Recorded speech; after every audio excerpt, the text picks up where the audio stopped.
Arnold Ehret. Is there anyone here that's ever heard of Arnold Ehret? You all have. I just said it 3 times. Arnold Ehret is a man that was in Germany in the early 1900s. He was a very sick man.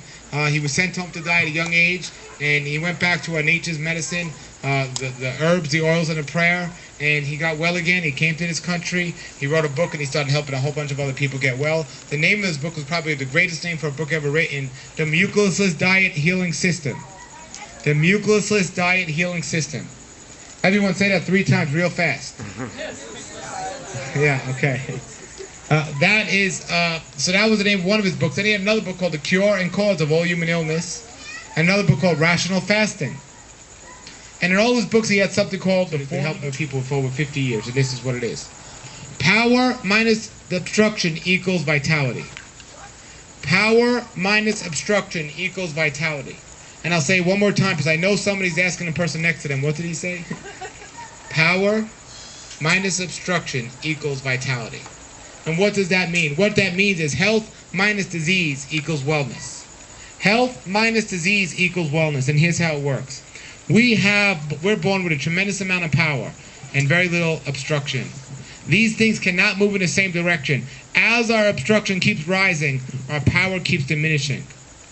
As long as we maintain enough power to get rid of the obstruction in our life, we're going to have a state of vitality.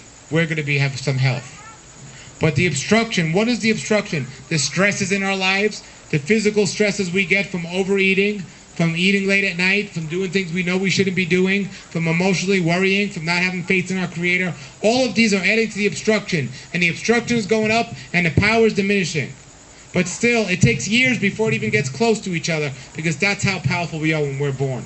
You see, babies have vitality and they're strong, they have energy and so on.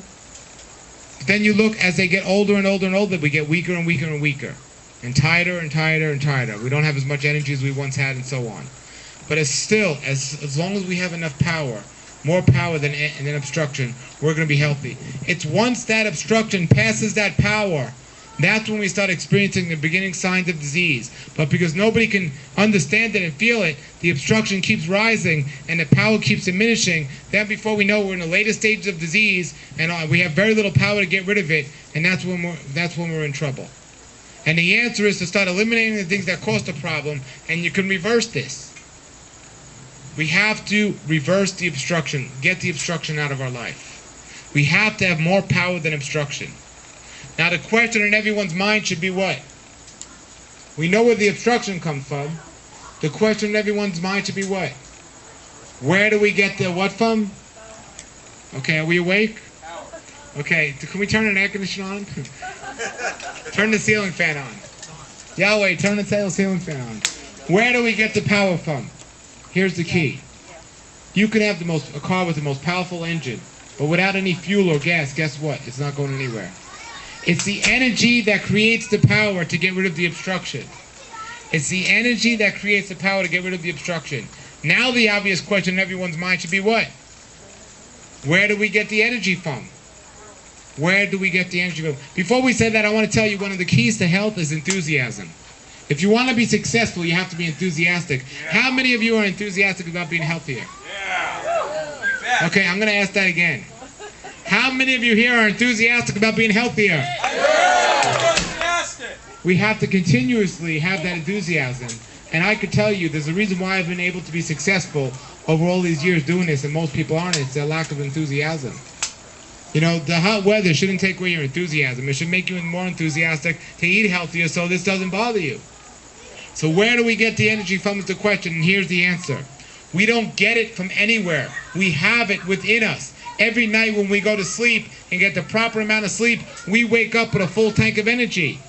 It's like your cell phones. Before you go to sleep, you plug your cell phones in. When you wake up, they're fully charged. Well, what's going to happen if you didn't get the proper amount of time for your cell phone in the wall?